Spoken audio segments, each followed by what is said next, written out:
علیکم، programme talk شاک کے لیے میں ہوں اعزاز سید اور میں ہوں آصف بشیر چودھری۔ آج کے ٹاک شاک میں ہم 3-4 اہم خبریں آپ کو دینے جا رہے ہیں۔ سب سے پہلے ہم بتائیں گے ایک بہت بڑی ڈیولپمنٹ کے بارے میں جو پاکستان، افغانستان اور چین کے درمیان ہونے جا رہی ہے۔ ساتھ ہی ساتھ ایک اور بڑی ڈیولپمنٹ ہم آپ کو بتائیں گے، وہ آج نیشنل اسمبلی، قومی اسمبلی میں ہوئی ہے۔ انسداد دہشت گردی ایکٹ میں ترمیم کا بل منظور کر لیا گیا ہے۔ یہ کیا ترمیم کی گئی ہے اس کے بارے میں بھی ہم بات کریں گے۔ تیسرے نمبر پر ہم بات کریں گے قومی اعزازات کی۔ 14 اگست کے سلسلے میں کن اہم شخصیات کو قومی اعزازات دیے جا رہے ہیں، آپ نام سنیں گے تو آپ حیرت اور خوشگوار حیرت کا شکار بھی ہوں گے۔ تو آئیے بات چیت کا آغاز کرتے ہیں۔ آصف، آپ خیریت سے؟ میں خیریت سے ہوں۔ اعزاز کیسے ہیں آپ؟ میں ٹھیک ہوں۔ تو کہاں سے آج آغاز کیا جائے؟ آج آپ کی سٹوری میرا خیال ہے پہلے آتی ہے۔ میری سٹوری آتی ہے، شارٹ سی سٹوری ہے، لیکن اس سے پہلے ایک بات میں آپ کو بتاؤں۔ میں ابھی پاکستان میں جو چین کے سفیر ہیں، یہاں پر مقامی ہوٹل میں ایک چھوٹی سی تقریب تھی سی پیک کے حوالے سے۔ اس میں چین کے سفیر جو پاکستان میں، انہوں نے خطاب کیا اور انہوں نے خطاب میں جو شہباز شریف حکومت ہے اس کو پورا سرٹیفکیٹ دے دیا کہ آپ ملک کی ترقی کے لیے جو کام کر رہے ہیں، بہترین کام کر رہے ہیں اور اس کی سمت درست ہے۔ پہلی بات تو یہ ہے۔ عطا تارڑ بھی آئے ہوئے تھے اور میں بلکہ مذاق کر رہا تھا، میں نے کہا جی اب عطا تارڑ صاحب کو یا ان کی حکومت کو آج کے دن کے اعتبار سے کم از کم ایک سرٹیفکیٹ مل گیا ہے۔ آل دو کہ وزیر خزانہ جو ہیں محمد اورنگزیب، انہوں نے یہ کہا ہے کہ جی مجھے پتہ ہے کہ قرضے جو ہیں وہ بہت زیادہ ہیں، تو لیکن یہ جو چینی سفیر کا بیان ہے یہ تو انہوں نے بات ہی ختم کر، انہوں نے کہا جی پاکستان ترقی کے لیے بہترین کام کر رہا ہے، وزیر اعظم جو قیادت ہے پاکستان کی وہ بھی ٹھیک چل رہی ہے اور شرح نمو میں اضافہ ہوا ہے۔ پاکستان کے جو ذخائر ہیں وہ 9 ارب سے بڑھ کر 20 ارب ڈالر ہو گئے، فارن ریزروز ہو گئے۔ اور پھر سی پیک کے حوالے سے انہوں نے بتایا کہ جی 2.5 لاکھ سے زائد جابز ملی ہیں، 510 کلومیٹر لمبی سڑکیں، تو ایک بڑی ڈیولپمنٹ، پازیٹیو بات۔ دوسری جو میں نے کہا کہ پاکستان، افغانستان اور چین کے درمیان ایک بڑی ڈیولپمنٹ، اور اگین یہ بھی ایک بڑی اچھی خبر ہے۔ آپ کو پتہ ہے پاکستان دہشت گردی کا شکار ہے 2 صوبوں میں، بلوچستان میں بھی اور خیبر پختونخوا میں بھی، اور ظاہر ہے یہ دہشت گردی کا عفریت جو ہے یہ آگے بڑھتا ہے، یہ مرکز میں بھی آ سکتا ہے، ادھر پنجاب میں بھی جا سکتا ہے، سندھ میں بھی جا سکتا ہے۔ آصف، آپ کو پتہ ہے بلوچستان میں جو سیکٹری ٹرانسپورٹ ہیں انہوں نے اناؤنس کر دیا ہے، آرڈر کر دیا ہے کہ رات کے وقت آپ پورے بلوچستان میں سفر نہیں کریں، یہ دہشت گردی کی یہ وجہ سے۔ تو اب چین ہمارا دوست جو ہے اس نے 2 ٹرائی لیٹرلز بنائے ہیں، 2 بڑے ٹرائی لیٹرلز، ایک بنایا پاکستان، چین اور بنگلہ دیش۔ تو آصف دوسرا جو ٹرائی لیٹرل ہے نا، وہ دوسرا ٹرائی لیٹرل ہے پاکستان، چین اور افغانستان۔ آپ کو یاد ہو کہ پاکستان، چین اور افغانستان کے وزرائے خارجہ چین میں بیجنگ میں ملے تھے، یاد ہے نا؟ بالکل یاد ہے، سب کو یاد۔ اور ابھی یہ 2-3 ماہ پہلے بہت بڑی ڈیولپمنٹ، اب اس کی پہلی میٹنگ ہو رہی ہے۔ اور آپ کو یاد ہو کہ ہم نے یہاں پر خبر دی تھی کہ چین جو افغانستان کے وزیر خارجہ ہیں انہوں نے پاکستان آنا تھا، نہیں آئے۔ اسی اگست کے پہلے ہفتے میں 5 اگست کو آنا تھا، 5-6 اگست کو انہوں نے آنا تھا، اور ان کو جو سلامتی کونسل ہے اقوام متحدہ کی، وہاں پر کنسنسس نہیں ہو سکا، ان کو وہاں پر اجازت نہیں ملی، وہ یہاں پر نہیں آ سکے۔ یعنی کہ عالمی برادری خوش نہیں ہے۔ عالمی برادری کس بات سے خوش نہیں ہے کہ افغانستان کا جو وزیر خارجہ ہے وہ پاکستان میں آئے۔ تو آصف یہ جو معاملہ ہے کہ میں نے آپ کو بتایا کہ کس طرح سلامتی کونسل نے بلاک کیا افغانستان کے وزیر خارجہ کو پاکستان آنے کے لیے۔ اور سلامتی کونسل میں بڑے پلیئرز کون ہوتے ہیں؟ امریکہ بڑا پلیئر ہے نا، ظاہر ہے، اور امریکہ کس کو بیسیکلی روک رہا ہے؟ چین کو۔ تو اب چین کے وزیر خارجہ، جو بڑی ڈیولپمنٹ ہے، چین کے وزیر خارجہ 20 تاریخ کو کابل جائیں گے۔ پاکستان کے وزیر خارجہ اسحاق ڈار، نائب وزیر اعظم، وہ 20 تاریخ کو کابل جائیں گے، اور وہاں پر جو متقی ہیں، امیر خان متقی جو افغانستان کے وزیر خارجہ ہیں، ان کے ساتھ ایک ٹرائی لیٹرل ہوگا۔ تو یہ بہت بڑی ڈیولپمنٹ ہے خطے میں. اور آپ کو یہ بھی پتا ہو کہ سی پیک جو ہے جو پاکستان میں آ رہا ہے اس کو ایکسٹینڈ کر دیا ہوا ہے ہم نے افغانستان میں. اچھا اعزاز، یہ جو پاکستان اور افغانستان کو جوڑنے کی کوشش ہے، یہ چائنا نے کب شروع کی تھی اور ابھی کیا ہوگا اس میں؟ آصف 21 مئی کو آپ کو یاد ہو کہ میں نے آگے بھی ذکر کیا، 21 مئی کو ہوا تھا بیجنگ میں ایک اکٹھ. پاکستان کے وزیر خارجہ گئے تھے، امیر خان متقی وہاں پر آئے تھے، چین کے وزیر خارجہ تھے. اب یہ تینوں اکٹھے ہو رہے ہیں. 20 تاریخ کو کابل میں شیڈول طے ہو گیا ہے اور اس کے بعد 21 تاریخ کو چین کے وزیر خارجہ پاکستان آئیں گے. اچھا، اور افغانستان کے وزیر خارجہ پاکستان نہیں آ رہے؟ نہیں، کیونکہ آپ کو پتہ ہے اگر وہ ابھی آتے تو زیادہ ذرا شاید نہیں، وہ زیادہ انہوں نے آنا تھا 5 اگست کو آنا تھا، لیکن چونکہ سلامتی کونسل ہے اس نے اجازت نہیں دی تو وہ نہیں آ سکے.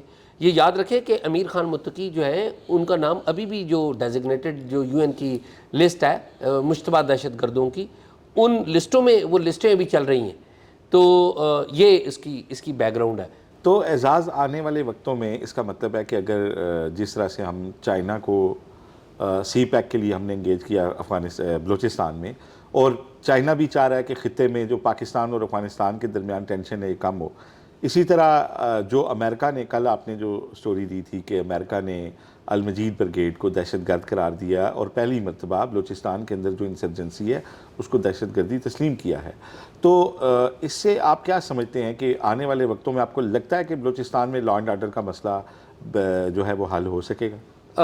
آصف ڈیپینڈ کرتا ہے کہ اگر چین اور امریکہ کی صلح ہو جاتی ہے تو یہ پاکستان کے لیے بڑا اچھا ایک شگون ہوگا، کیونکہ بلوچستان میں عالمی قوتیں ایک دوسرے سے نبرد آزمائیں.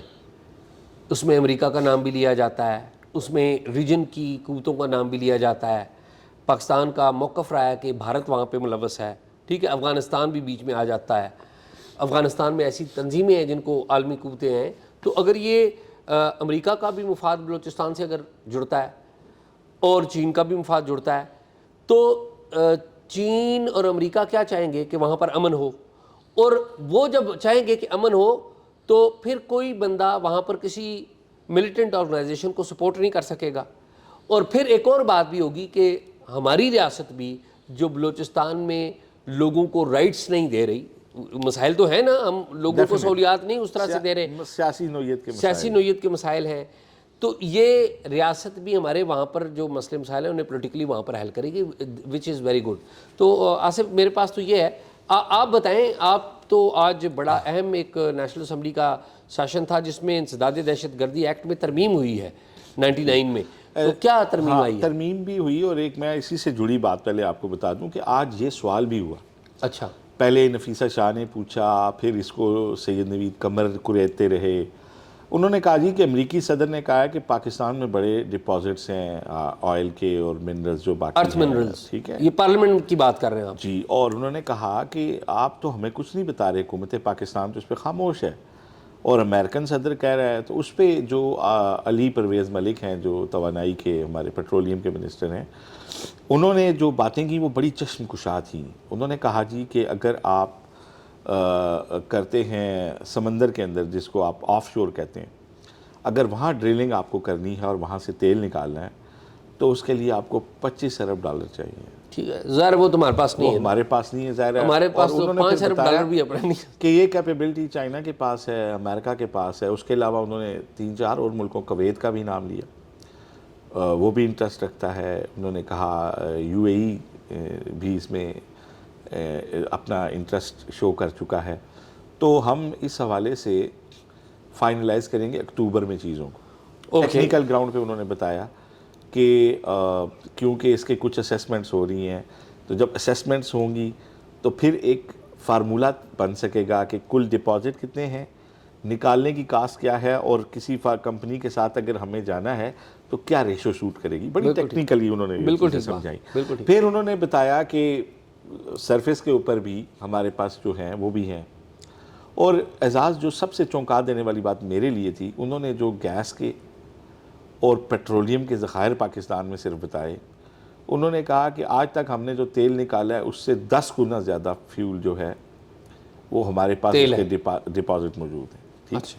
اچھا سید نوید قمر کھڑے انہوں نے کہا جی آپ نے باتیں بڑی ٹیکنیکل کی ہیں، لیکن دیکھیں نا امریکی صدر اگر کہتا ہے کہ پاکستان میں بڑے ڈپازٹ ہیں اور ان کے پاس تو وہ سسٹمز بھی ہیں کہ وہ زیر زمین دیکھ سکتے ہیں، جیولوجیکل سروے کرتے ہیں سارا کچھ وہ کر سکتے ہیں، تو اس پہ انہوں نے کہا دیکھیں وہ کرتے ہیں، لیکن جب ہمارے پاس ایک ڈپازٹ آئے گا، کیونکہ انہوں نے بتایا کہ 23 بلاکس پہ سمندر میں کام کے لیے ہم نے اپروولز دی ہیں، دے دی ہیں، اکتوبر میں فائنلائز ہو جائیں گی کن کمپنیز کو دینی ہے، لیکن اس کے اوپر کام ہو رہا ہے، ٹھیک ہے نا، تو ود ان 2 months 23 بلاکس پہ اپروول انہوں نے کہا کہ ہم دے رہے ہیں، وی آر گوئنگ ٹو یعنی کہ 23 حصوں میں سمندر کے اندر 23 مقامات کے، ٹھیک ہے۔ اسی طرح انہوں نے کہا کچھ بہت سارے اور بلاکس، کوئی 13 بلاکس جو ہیں وہ لینڈ کے روٹ اس میں جو جنوبی پاکستان ہے، جس میں انہوں نے کہا سندھ اور بلوچستان کے علاقے، وہاں پہ ہم فردر دے رہے ہیں۔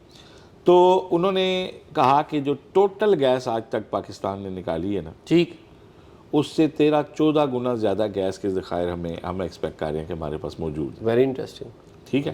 تو اعزاز توانائی کا ایک بہت بڑا بحران ہم دیکھتے آئے ہیں، اور ہمارا مسئلہ رہا بجلی۔ آپ کو یاد ہے پاکستانی 1 گھنٹہ بجلی ہوتی تھی، 1 گھنٹہ نہیں ہوتی تھی، اور یو پی ایس استعمال کرتے رہے، جنریٹر آئے۔ آصف اس پہ بڑی بات ہو سکتی ہے، لیکن آپ بتائیں مجھے کہ پاکستان میں بہت پوٹینشیل یہ ذخائر ہیں، اور آج فلور آف دی ہاؤس بھی اس پہ بات ہوئی، اور میرا خیال ہے کہ یہی منرلز ہی ہیں جو شاید اس خطے میں عمل لے کے آئیں گے، جو آپ پہلے بات کر رہے تھے۔ دوسری آپ نے جو بات پوچھی، تو آج وہ سن سیٹ کلاس کے بعد وہ ختم ہو نہیں گیا۔ سن سیٹ کس بات کا، پہلے تو ایکسپلین کریں نا کیا۔ انسداد دہشت گردی کے ایکٹ میں آپ نے جو پہلے اختیار دیا تھا نا 3 ماہ کا تو ہے، کسی بھی مشتبہ شخص کو، فرد کو انٹیلیجنس ایجنسیاں، ادارے سیکیورٹی کے اپنی تحویل میں رکھ سکتے ہیں مشتبہ ہونے کی بنیاد پر۔ اس میں 3 ماہ کی ایکسٹینشن دی گئی تھی، سن سیٹ کلاس کے ساتھ دی گئی تھی، تو وہ ٹائم باؤنڈ تھی اور وہ ختم ہو گئی تھی، ٹھیک ہے۔ تو آج دوبارہ سے نیشنل اسمبلی نے یہ دوبارہ سے ان کو 3 ماہ فردر، یعنی 6 ماہ تک کسی کو حراست میں رکھنے کی قانون کی منظوری دی ہے۔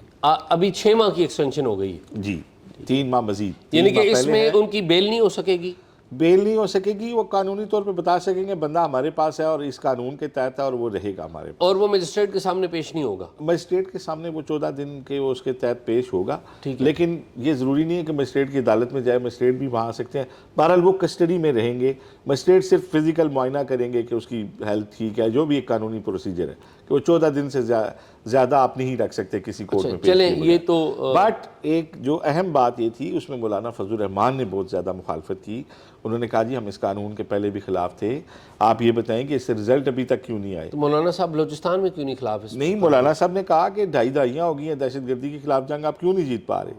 مولانا نے بڑے جو سوال ریز کیے وہ بڑے جنون تھے، انہوں نے کہا جی کہ ہم تو اپنے گاؤں میں نہیں جا سکتے، میرے سے تو انہوں نے کہا مولانا صاحب گاؤں میں، آپ کہہ رہے ہیں جینوئن سوال اٹھائے، مولانا صاحب نے کبھی ایک لفظ بولا ٹی ٹی پی کے بارے میں؟ اعزاز میں ایک طرف یہ ان کو سپورٹ کرتے ہیں اپنے پولیٹیکل بیانیے سے، دوسری طرف حکومت اور ریاست کو کہتے ہیں کہ جی یہ نہیں جی سکی، کیسی باتیں کرتے ہیں؟ مطلب 2 طرف کھیلتے ہیں نا، ایک طرف ٹی ٹی پی کے بارے میں مجھے بتائیں ان کے کوئی بیانات کہ یہ زیادتی کر رہی ہے، یہ کوئی فتوے نہیں، کوئی نہیں، اور پھر دوسری طرف کہتے ہیں جی ریاست نہیں کر رہی، بھائی آپ ان کو پولیٹیکل امبریلا دیتے ہیں۔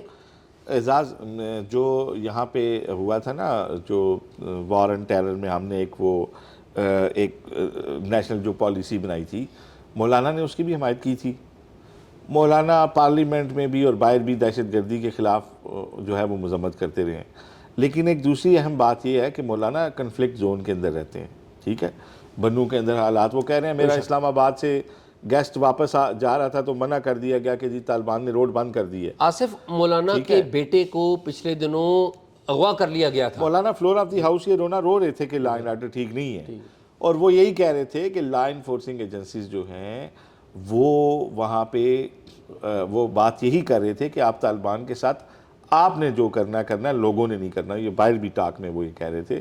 بہرحال انہوں نے کہا کہ کیونکہ ہم ان قوانین کو اس لیے سپورٹ نہیں کرتے کہ آپ نے اس سے آج تک رزلٹ نہیں کشید کیے، آپ مشتبہ ہونے پہ، انہوں نے کہا جی کہ بات یہ ہے کہ یہ تو ایسے ہی ہے کہ اس قانون کے تحت تو پورا پاکستان مجرم ہو گیا پیدائشی طور پہ، کہ انسان نے نہیں سنیں، وہ جو بات ایک کر رہے تھے نا، دیکھیں بات انہوں نے یہ کی کہ آزادی کے جشن آزادی کے موقع پہ آپ ایک قانون لا رہے ہیں، ٹھیک ہے، اور اس میں آپ نے صرف اٹھانا ہے، بندے نے ثابت کرنا ہے میں انوسینٹ۔ ان کی یہ بات بڑی ویلڈ تھی کہ کوئی سالڈ گراؤنڈ ہونا چاہیے، مشتبہ ہونا تو یہ ویلڈ بات ہے، یہ ویلڈ بات کوئی ہے، اتنی بڑی بات نہیں ہے. یہ ویلڈ بات ہے، لیکن یہ بھی ویلڈ بات ہے کہ مولانا صاحب نے کبھی بھی نام لے کے ان جماعتوں کا، یہ کچھ شدت پسند جماعتیں ہیں اور کچھ دہشت گردی کی جماعتیں ہیں، ان کو نام لے کے نہیں کبھی انہوں نے کہا. اس میرا میں تو کلیئرٹی ہونی کہنا چاہیے، دیکھیں بالکل کہنا چاہیے. سارے کام چھوڑیں، پہلے مسجد والا بہت بڑا تنازع ہے یہاں پر اسلام آباد میں، اس کا پہلے تو یہ بتائیں کہ تنازع ہے کیا، اور پھر بعد میں بتائیں کسی نے کیا کہا یہ میٹر نہیں کرتا، بتائیں کہ ٹینجیبل بات کیا کی. دیکھیں دو تین چیزیں اعزاز. ایک تو جو مسجد کی بات ہے جو مری روڈ کے اوپر تھی، جو اگر آپ فیض آباد سے راول ڈیم چوک کی طرف آئیں تو لیفٹ سائڈ پہ ایک مدرسہ بھی تھا، ایک مسجد بھی تھی. یہ آپ کو پتہ ہے کہ یہاں سے وی آئی پی روٹ بھی ہے. ابھی جس طرح جی ہاں، پیچھے ایکٹیویٹی ہوئی تھی پاکستان میں کانفرنس، تو یہ سارا علاقہ سیل تھا اور اس میں ان بچوں کو ڈسلوکیٹ کرنا پڑتا تھا، جو مدرسے تھے ان کو خالی کرانا پڑتا تھا، روٹ آتا تھا. اب حکومت کا ایک ایگریمنٹ ہوا یہاں پہ کہ ہم آپ کو ایک علیحدہ مدرسہ اور مسجد بنا کے دیتے ہیں.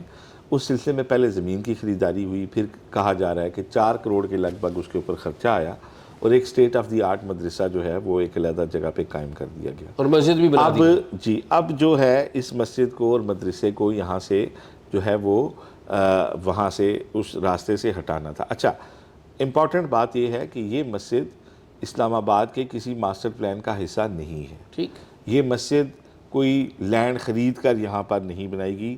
یہ مسجد اسلام آباد کی بہت ساری ان مساجد کی طرح، حالانکہ یہاں پہ ہر سیکٹر سب سیکٹر میں لیگلی سی ڈی اے نے میپ میں مسجد دی ہوتی ہے، لیکن بہت ساری مساجد وہ ہیں جو نالوں کے کنارے، سرکاری جگہ پہ، کمرشل ایریاز کے اندر، جو لوگ پہلے 2 صفیں ڈال کے پڑھتے ہیں، پھر وہاں پہ ایک چھوٹا سا حجرہ بنا لیتے ہیں، پھر اس پہ لینٹر ڈال دیتے ہیں، پھر ایک برآمدہ بھی کر لیتے ہیں، پھر پارکنگ کی جگہ بھی اندر کر لیتے ہیں. تو اس طرح کی بہت ساری مساجد ہیں جو ایلیگل ہیں.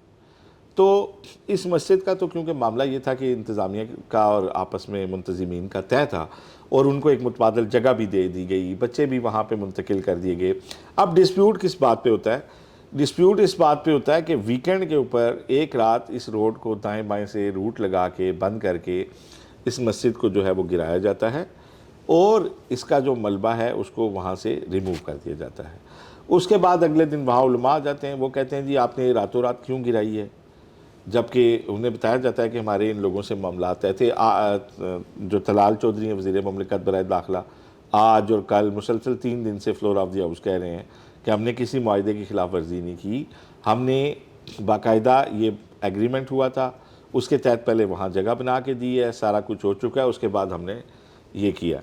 لیکن 3 دن سے انتظامیہ کو یہ کہا جا رہا تھا JUIF کی طرف سے کہ ہم اس پہ پروٹیسٹ کریں گے.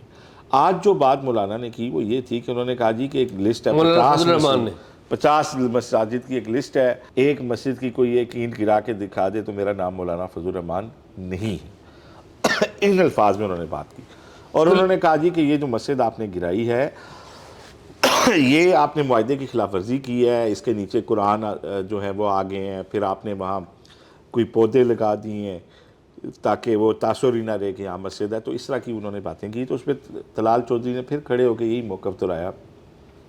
لیکن مولانا اس بات پہ بزید ہیں کہ ہم آنے والے دنوں میں پروٹیسٹ کریں گے. ابھی تو آپ نے کہا ہے کہ یہاں پہ جو ہے 14 اگست ہے اور یہ ہے وہ ہے، تو وزیر داخلہ بھی یہاں نہیں ہے اور انہوں نے کہا جی کہ وہ ہم اس کے اوپر پروٹیسٹ کریں گے اور آپ کو وہاں مسجد بنا کے دینی اچھا ویسے پڑے گی. میں نا آصف جو بات آپ نے پوری بتا دی، ایک میں ایڈ کروں گا.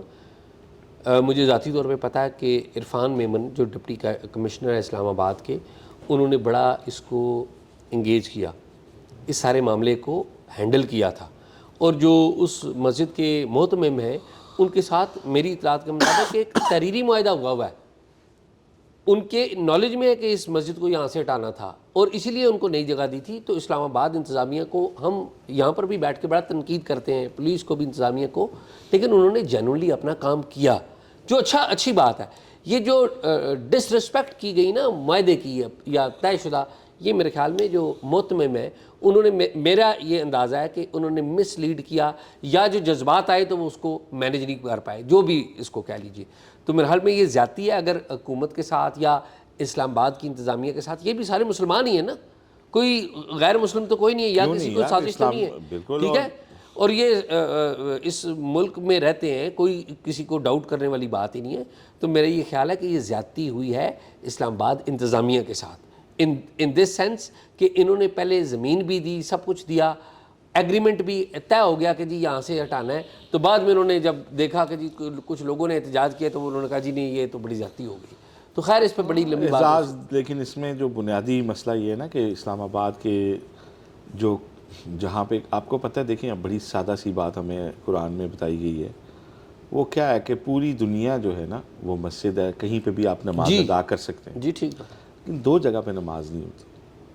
ایک تو جہاں جو جگہ گندی ہے وہاں نماز نہیں ہو سکتی، صفائی، اور دوسری راستے میں نماز نہیں ہو سکتی. اگر راستہ ہے تو وہاں نماز نہیں ہو سکتی. بالکل ٹھیک ہے. اب آپ مجھے بتائیں کہ اگر کوئی جگہ قبضے کی ہو، انلیگل قبضہ کیا گیا ہو، تو اس کی کیا شرعی حیثیت ہوگی اس مسجد کی؟ اور پھر نالوں کے اوپر، گندی جگہوں کے اوپر جا کر جہاں سے سمیل بھی آ رہی ہوتی ہے، وہاں پہ پہلے چھوٹی سی مسجد بنتی ہے، پھر وہ پھیلنا شروع ہو جاتی ہے، پھر کئی کنال کا ایک مدرسہ بن جاتا ہے، پھر کئی کنال کا ایک اس کے اوپر جو اس کے مہتمم ہے ان کا گھر بن جاتا ہے، اور پھر مذہب پہ حملہ اس کو قرار دیا جاتا ہے. تو میں ذاتی طور پر یہ سمجھتا ہوں اگر کوئی قبضے کی جگہ پہ مسجد بنی ہو تو اس کو پھر آپ کو متبادل جگہ نہیں دینی چاہیے، کیونکہ اسلام آباد میں تو سب جگہوں پہ موجود ہیں.